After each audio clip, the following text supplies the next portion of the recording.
My interest is not really, let me start by saying that my research interest in China is new, and my interest is not in the rise of China itself, but China's recent engagement of Africa.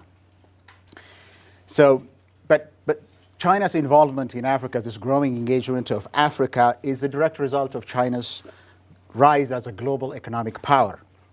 So today what I'm trying to do in this presentation is to make that connection clear and then speak to the phenomenon of China's rise from the vantage point of what some people call the China-Africa safari. But let's start with the global context. Now, China's rise, the Tiananmen incident of 1989 was a turning point. The pace of growth, economic growth that China had launched in 1979, by 1989, had began to show some fruit, but after 1989, after the Tiananmen Square, especially in the 1990s, the pace of growth picked up speed, but a few in the West, if any, anticipated that China would, by the middle of the 2000s, would rise to a point that people begin to speculate whether China would be the global economic and political and military power that it has become today. The reason is that in the 1990s, the Cold War had just ended, and thinkers in that area were thinking about the end of history. There was a book by that title that came out in the early 1990s, which simply believed that the history of the world from the 1990s on would be the unfolding of, or the trajectory of history. It was clear that every country in the world is going to be liberal capitalist, market-oriented economy. That would be the goal, was the belief, almost dominant in the 1990s. By the early 2000s, terrorism became an existential threat to the United States, and that took away the attention of many thinkers away from China's rise. By the mid-decade, and certainly after the Great Recession that began in 2008, discourse on China's rise and the resultant, by extension that is, the resultant decline of the United States became suddenly commonplace. And there is a spate of books that have come out in the last 5 years that are speaking to this idea that it's not only about China's rise, it's also about the decline of the United States. No one knows what would happen. In fact, what these books collectively say is that many authors contend that the center of gravity of global economic power and prosperity had shifted, or already shifting, from North America to Southeast Asia. No one knows how things would turn out in 50 years. Things could change, but the trajectory is clear. And in this case, I am trying to set my speech in context by quoting from John Nesbitt. I think many of you know that John Nesbitt became known in the United States for his book Megatrends. He has now published China Megatrend, or China's Megatrends. What he's saying is basically that, yes, China is rising, China is challenging the United States in many ways, but that all signs are pointing to the continuing global shift from the Western state, but we are not there yet, and as I say, no one can predict with accuracy that things will turn out the way it is predicted. So the question for us is, is the world turning east? Well, you can check that for yourselves. Well, see what you're using, whatever you're wearing, whatever gadgets in your hand all day and night, and then you will discover that China is really everywhere. It's affecting our lives in many, many, many ways. But let's examine what happened that actually led to raising the question of China becoming a dominant power. So begin by the 1970s with a baseline. That is just before China launched the political and economic reforms that put China on this trajectory of rise in the 1970s. Now, by the mid-1970s, when Mao Zedong died and Deng Xiaoping came to power, China was a country that just experienced that 40 million people had died of famine. Per capita income in China at that time was $40. If you read Henry Kissinger's books on China, he describes that in Beijing, there were really no cars on the streets, and there was really no decent hotel where a Westerner could spend a night comfortably. That was China in the mid-1970s. In fact, if you look at the aspiration of Chinese people, this is what they say. Chinese aspiration is to have 3 consumer goods. That is, wristwatch, a bicycle, and a sewing machine. But in the last 40 years, or the last 30 years since the launching of economic reform in the 1979, the graph shows what it is, that China's growth has just gone up and up and up and up, and it looks really inexorable, not only inexorable, but unstoppable. In the last 3 years, China has experienced the most dynamic economic growth in the world and in history. And the numbers are simply staggering. With an annual growth rate of close to 10%, the Chinese economy has doubled in size every 7 and 8 years. And from 2005 and 2010, it doubled actually in 5 years. In 2010, the per capita income reached 404,028, and living standard in China, measured in terms of purchasing power, is even better. It's about 8,394. About 400 million people have been lifted out of poverty in China, without which the Millennium Development Grant of the United Nations would not have shown any change in achieving its goals. China's currency reserve now stands at about $3.2 trillion, is by far the largest of any country in the world, accounting to 1/3 of the world total reserve. China's accumulated growth over the last 20 years dwarfs those of the major industrialist countries in the world. And the red arrows that you see actually identify the Asian miracle, what is termed as the Asian miracle, the Asian tigers of the 1980s. And every major industrial country in the world is represented here, and you could see the performance of China's economy is just in the stratospheres, as you can see it right over there. This actually shows that real output, and this is showing 25 years after the growth started. And in 25 years, if you look at the performance of China's economy, the growth rate has eclipsed on a massive scale Japan and Asian tigers.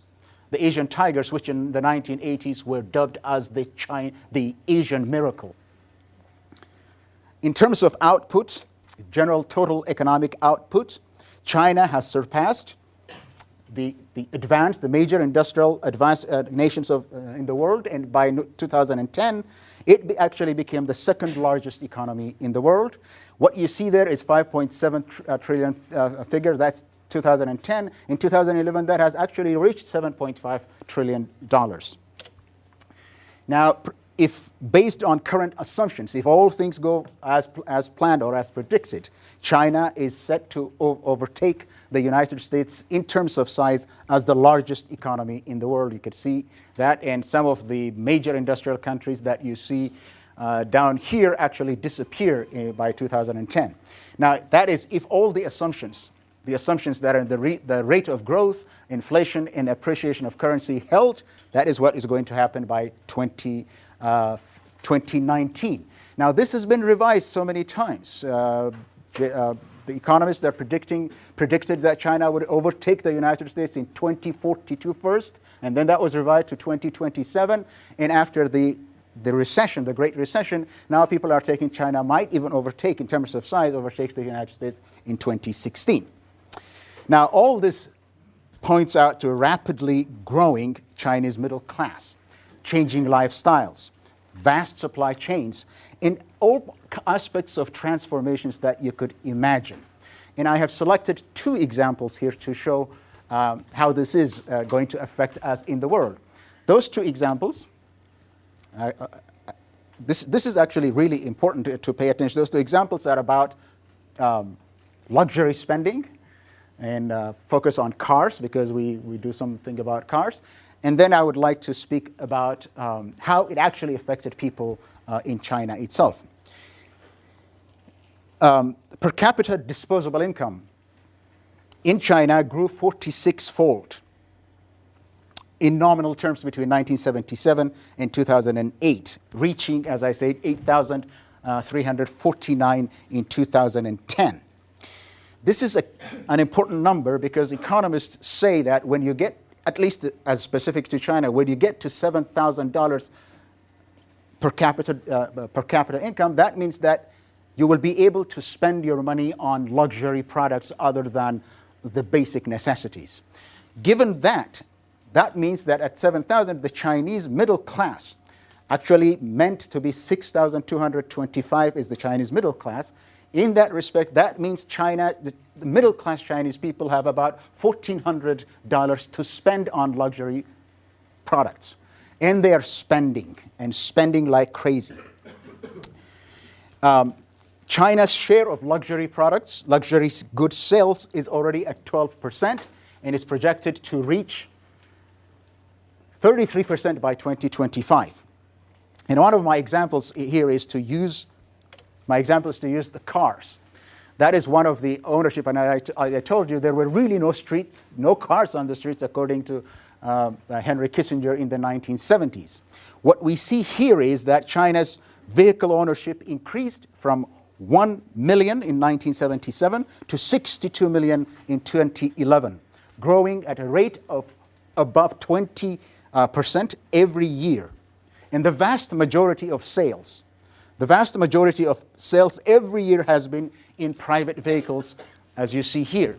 Private vehicles, that is indicating that the Chinese are spending on luxury products, and because of that, and as you see in 2011, up here, 18 million cars, or 18.5 million cars were sold in China. That means that China had overtaken the United States as the largest car market in the world, overtaking Germany over here and Japan over here, and surpassing the United States in 2008, actually. Now, all taken together, what this shows is that there is a more consumer-oriented economy emerging in China. Has already emerged, but increasing every year. It is expected that China likely will be the largest market for everything in the world. After all, China is the fifth of humanity. Another area that I thought would be important for us would be advances in the areas of science, technology, and innovation. China spends about 2 to 4% of the GDP on education. And as a result, 6 million university graduates are coming out of the Chinese universities, and mostly in natural sciences and engineering. One important fact, about 40% of postdoctoral students in the United States in engineering and science are from China. So China is not only building its own educational infrastructure within China, but also taking advantage of cutting-edge innovation in the United States in particular. And this is something that Deng Xiaoping himself put in place after he came and visited the United States in 1980. China also is a fast developing in terms of technologies in energy, in water resources, in environmental conservation, life sciences, oceanic resources, and aeronautics.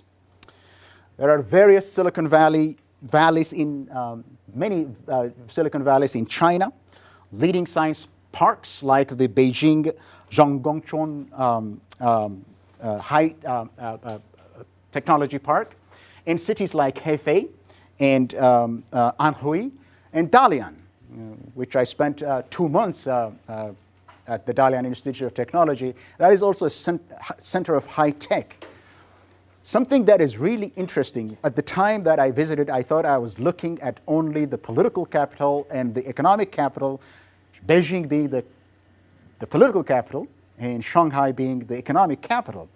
What is happening in China is that the cities are not just growing, but they're growing into each other and creating mega cities. Chongqing today boasts about 32 million people. And if you put together like Shenzhen, the first special economic zone, which in 1979 was simply a hamlet surrounded with paddy fields, has now become a city of 14 million people with the fifth largest stock exchange and the largest mall in the world, shopping mall in the world. From almost 0 to 14 million. And what the Guangdong government is planning is to create an economic zone that brings 9 cities together to form a metroplex of 42 million people.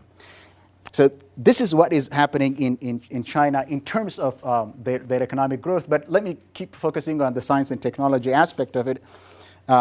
China is the second largest spender on R&D, $154 billion. That is well behind the United States, but well ahead of Japan. That is 154 for China, 405 is what the United States, billion is what the United States spends. The implication of all of this is this, that China is able to challenge the United States in its strongest areas that have allowed the United States to remain dominant economically, in science, in technology for half a century. Now, why did this happen? What allowed the Chinese to be able to achieve that kind of spectacular economic growth? Well, there are 2 areas. One, I could read from books and tell you, but one I could not have understood had I not spent 2 months in China itself. The first one is really economic. That is the cautious adaptation of market economy. Large amounts of foreign direct investment and reinvestment of domestic capital, focusing on heavy industry and manufacturing, with a national strategy of export-led growth based on high-quality, low-wage labor. That was the first strategy. This, of course, 60% of that foreign direct investment came from the United States firms. There is a new global division of labor that had emerged in which the highly polluted, high energy, high capital input, labor intensive, low wage manufacturing is shifting to China as the rest of the world is moving up the value chain. China is doing that too.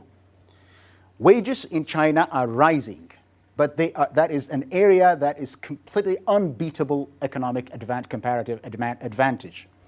For the same unit, what this simply shows that it's the difference of wages is just staggering. That is, if you consider just one unit for production, the labor cost in the United States $15, $4 in Mexico, and 50 cents in China.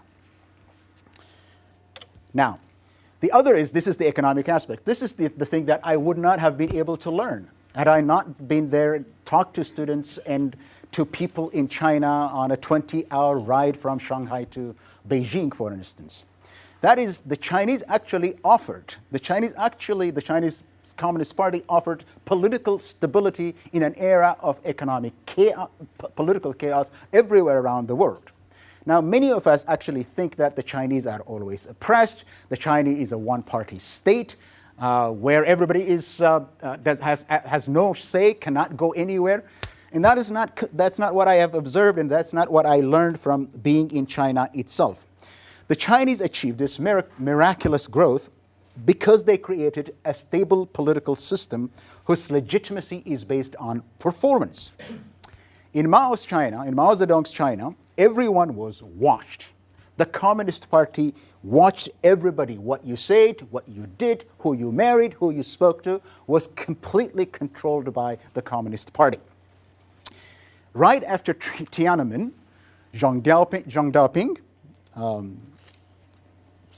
offered the Chinese a deal, said, stay out of politics, and you can do whatever you want.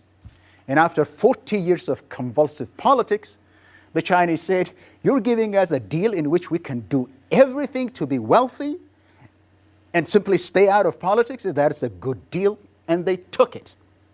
And that simply unleashed the latent entrepreneurial spirit of the Chinese in the 1990s. That is a critical factor. The Chinese don't feel, from what I have observed, they don't feel that they are oppressed today. They don't feel that. What they're interested in is becoming wealthy, and Deng Xiaoping said, being wealthy is glorious. All right? They do want, down the road, they might want civil and political liberties, but right now that's not their focus. Something about the Chinese Communist Party as well. The Chinese Communist Party is not simply the machine of control, that Mao Zedong's machine of control and repression. The Chinese Communist Party itself has now been transformed. It is not it's a one-party state, but it is changing within itself. And what I wanted to show here is that the Chinese are now led by this group, the first row. These are the fourth generation leaders of China. After the first generation, second generation, third generation, this is the fourth generation. And this fourth generation is set to retire in October. About 70% of the top political leaders of the Chinese Communist Party will retire in October and will be replaced by this generation. And this generation is expected to remain in power for the next 10 years from 2012 on, and they have already started to groom the next generation, the sixth generation of leaders.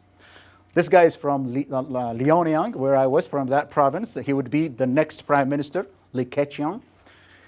One more important, interesting thing here. These leaders are not simply political hacks. These are engineers. All of them have engineering degrees, with the exception of the Prime Minister of China, Wen Jiabao, who is a geologist. But the rest of them had engineering degrees.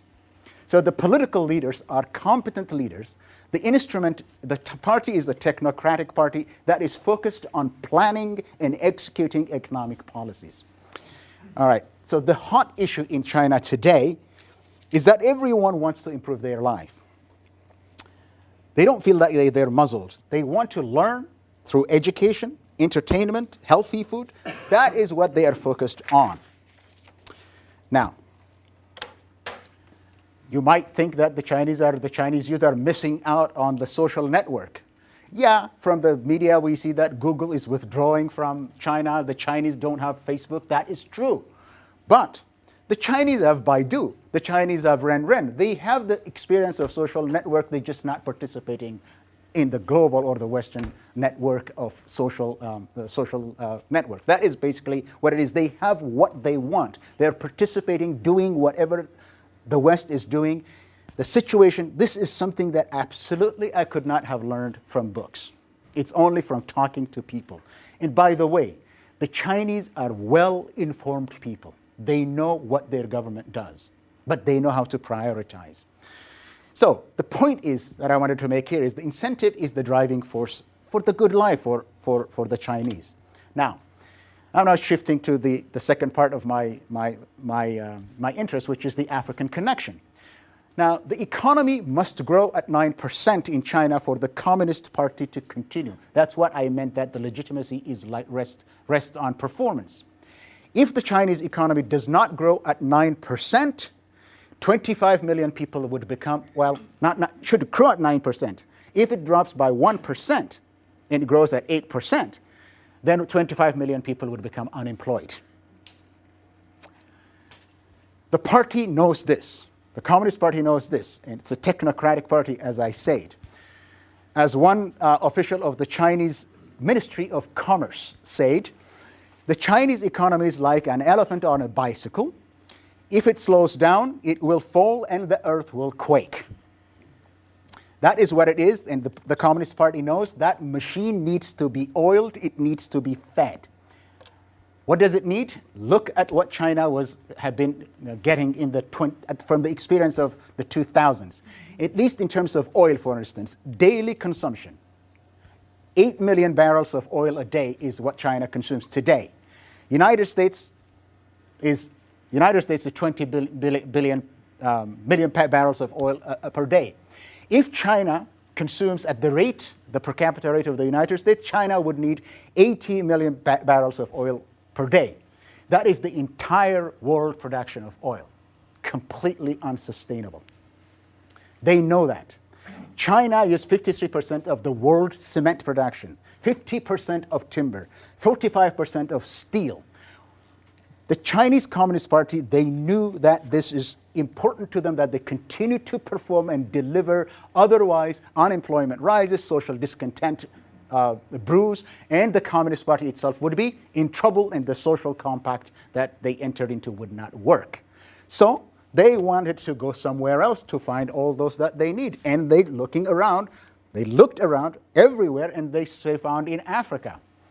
In Africa, look at this, and I don't want to spend any time than necessary here, but this is what Africa has. 61% of the cobalt. You know what that does.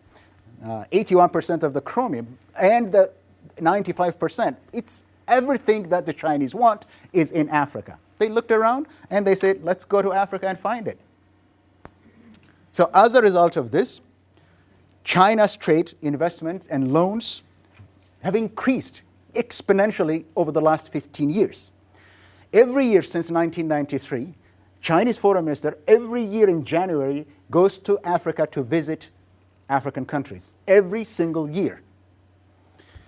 And trade, as a result, since the mid-1990s, trade flows between Africa and China grew at an average rate of 33.5%. In 2006, China set the target of $100 billion of trade exchange in China-Africa trade. And that goal was achieved in 2008, 2 years ahead of the goal. You see that, $107 billion dollars of exchange. That simply surpassed the United States before the goal had been reached of 2010. And now, right now, 2008, and this is one of the things about this China thing, that the statistics changes every now and then. You can't keep up with it. It simply changes every quarter. So last year, the trade volume in terms of the trade exchange in terms of value between Africa and China reached $126 billion. That is only $3 billion short of the trade exchange between the United States and Africa, which used to be the largest trading partner for Africa. Now, what has changed? Okay, here is what I was just talking about, that the $126 billion, and China has, of course, increased and surpassed many others, but this is 2009. I don't have, that's what I meant. I can't keep up with the numbers, but China has really is within striking distance. Now, this is what is kind of important to look at.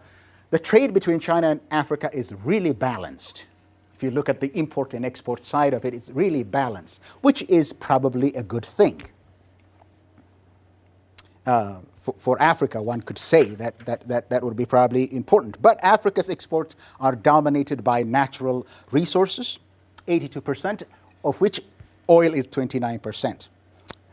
For Africa, it looks good, but really we don't know what is going to happen. But here is the important thing that I want you to, just the visual aspect of it, I want to look at. What has changed is the orientation of exports. The resource curse seems to be still there, but the orientation of exports for Africa has really changed in a very dramatic way. Trade is supported by a modest but rapidly increasing foreign direct investment. By 2010, the share of China's foreign direct investment by firms, constituted about 14% of Chinese total around the world. Right now, it stands at $32 billion. These images are simply the trajectory and how fast it is increasing. That is why I chose them to say it. I don't have time to explain all of it, but that is really the volume of the trade relationship between the two countries. And now, foreign direct investment is not, in fact, actually the most important investment in Africa from China. The more important Chinese capital outflow to China is the lender-investor, what they call the lender-investor investment in the continent. China's loans are popular in Africa. They are very attractive for three reasons. Number one, Chinese loans have no political strings attached or imposed as those imposed by Western governments, such as good governance, human rights, and environmental conditions. It's free of any conditionality. It works for the African governments. Number two, the Chinese loans are offered at a very competitive rate. That is what they call LIBOR plus 1.2. LIBOR plus 1 to 2%. And they could be paid over a long period of time.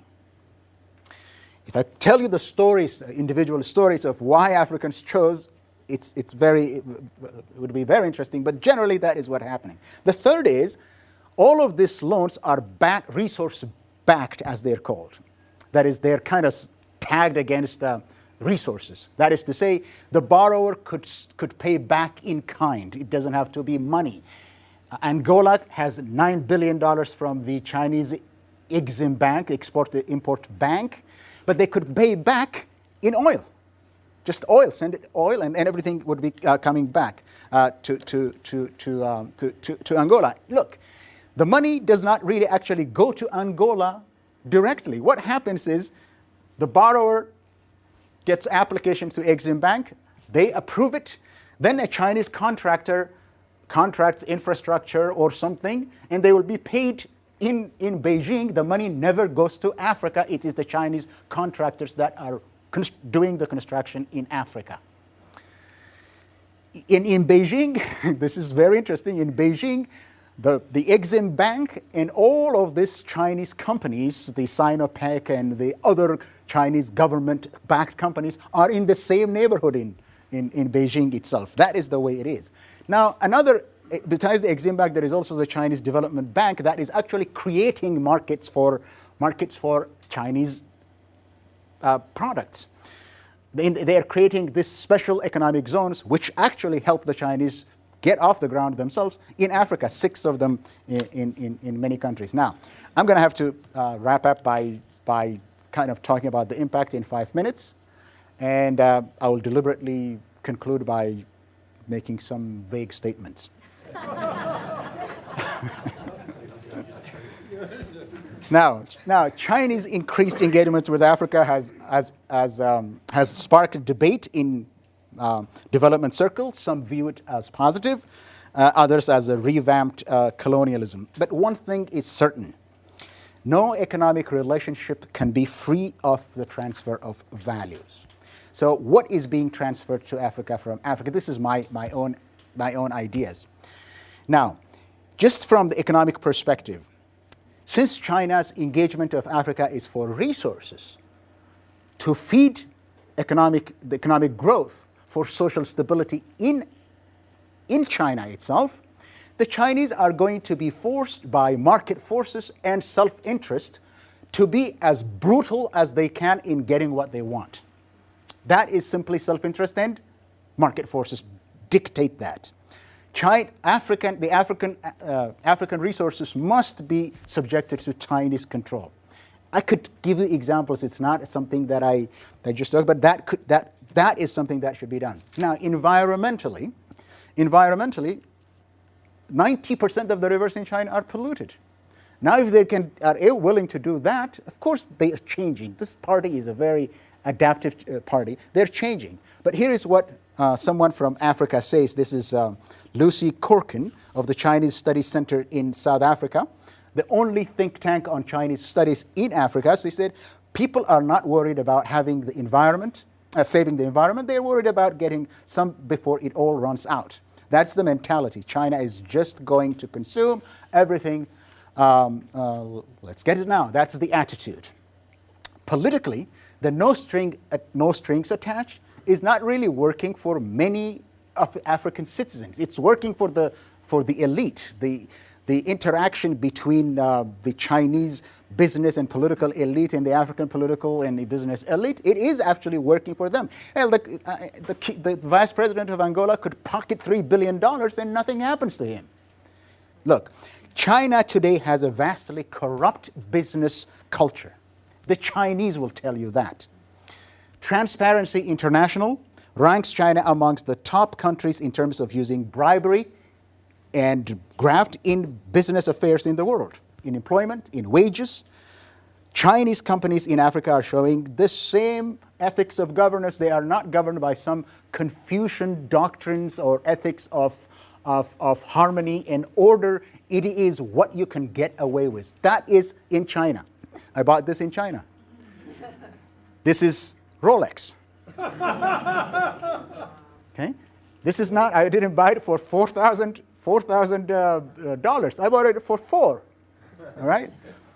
And all of that is what is produced in China is exported to the West through Africa.